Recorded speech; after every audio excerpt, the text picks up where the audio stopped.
Hi, welcome to my channel, Imperfect Woman of God. Today I'm gonna start doing my weekly Bible studies from now on. Because usually for me, I've done all the New Testament, the new covenant of all the chapters and summaries, and I wrote down scriptures to me that I like, but you can also do the same for yourself. And most of this stuff I got from Bible Hub for the Bible summary, so it can be very simple, right to where it needs to be. So yes, I'm gonna read the summary. James, this is James wrote this book to the Jews.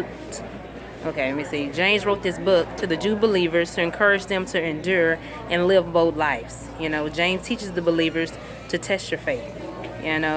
James encourages the believers to put their faith into action and to be servants of Jesus. Okay, this is the summary of James. And this is also some scriptures that I like. Chapter 1, verse 8. He is a double-minded man, unstable in all his ways. That's lukewarm Christians, the ones that are of the world and also try to play the fence, Don't want to say too much because they don't want to offend people, but at the same time living very worldly. Because a lot of people, they'll meet me or just dating in general, they'll meet me and be like, because obviously I'm a Christian, right? So then they'd be confused. They'd be like, oh, so you don't smoke or drink or nothing? They looking like, oh, I'm so used to meeting Christians that do that. I'm like, nah, this one right here don't do that. I don't do that. A lot of stuff I don't do. A lot of stuff I don't do is what I feel like that makes me stand out more in general in life, because a lot of stuff people do I just don't do, and they be so confused. They just be like, what? Because they're so used to meeting those lukewarm Christians, not the ones that actually walk the walk and talk the talk, if that makes sense. Let me see. I'm over here looking. I feel like my lips are really dry, so if I'm doing some weirdness, that's why. Okay.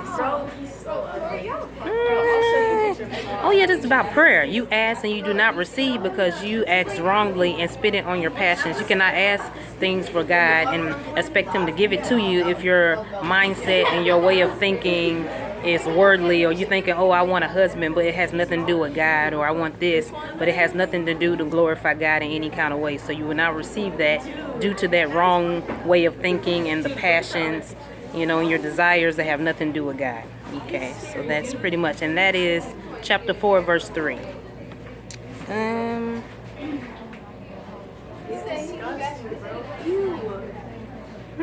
Yeah, pretty much. I'm just looking.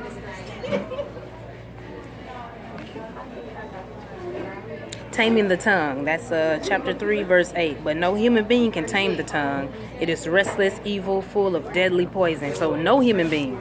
We all cannot tame our tongues, Comes out a lot of bad things come out of it, evil come out of it, hate, because as human beings we're naturally born, to sin and do these wrong things and to say things that are not nice.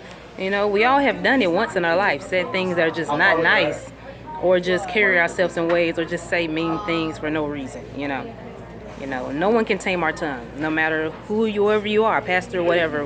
None of us can really tame our tongue because we're born, to sin and do bad things. But at the same time, we are people of God, and God, He gives us the Bible so that we can learn how to walk into the spirit and not into the flesh. Because when you walk into the flesh, you will speak things that are ungodly. You will carry yourself in ways you shouldn't, and you will not see the world the way you should see it. When you walk in spirit, you see things differently, So that's pretty much it. Made it very simple. I like making my stuff very simple on my channel. I'm getting straight to the point. Do not be unstable. Do not be lukewarm. Live bold lives. Carry yourself like a woman and man of God. And I'm starting to see that just in life in general. I see why God says that, because we are supposed to be the light. We're not supposed to be the darkness, People supposed to look at us and be like, okay. That's how a Christian supposed to act. Not like, what? They kind of looking at you confused, like, why are you acting like that? Why are you, I feel like that's what I've met so far. I feel like a lot of people don't want to live that bold life because they don't want to be seen as a Jesus freak or someone. I've been told that, actually. I've been told I'm a Jesus freak and I'm too holy to date. That's what I've been told lately. It's kind of funny, actually. Somebody had put on my Facebook post laughing, because it's funny to me, because it's like, what?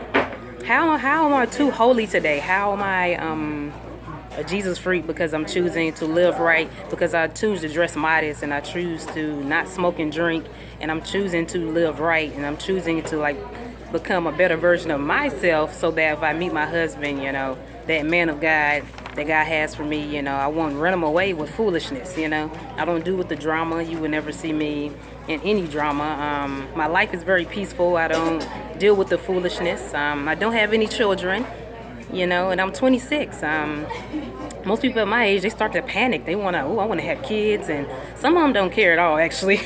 But some of them, I want to have kids, I want to get married. I'm not one of those people that's rushing into that, because if you read the Bible also, Paul says it's better to be single, because you focus more on God when you're single. Because when you get married, your focus kind of changes, because you're more focused on your wife, your children, and God. Sometimes you kind of push God all the way down at the list. You don't mean it though, because when you're in that marriage, you're so focused on that. That's the world we live in, right? So, and that's all I have to say. I'm actually looking at another scripture, chapter 2, verse 14 through 17. So also, faith by itself does not, it's useless, because it has, no works in it. You can't have faith. Like I tell people, don't put in work. Or you can't go to church and hear a sermon, and then like he's telling you, hey, this is wrong, and then you go and still do it, because you're in that habitual way of thinking, that habitual sin.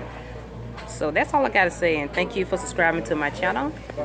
And yeah, that's all I gotta say. Okay. You have 4 more minutes.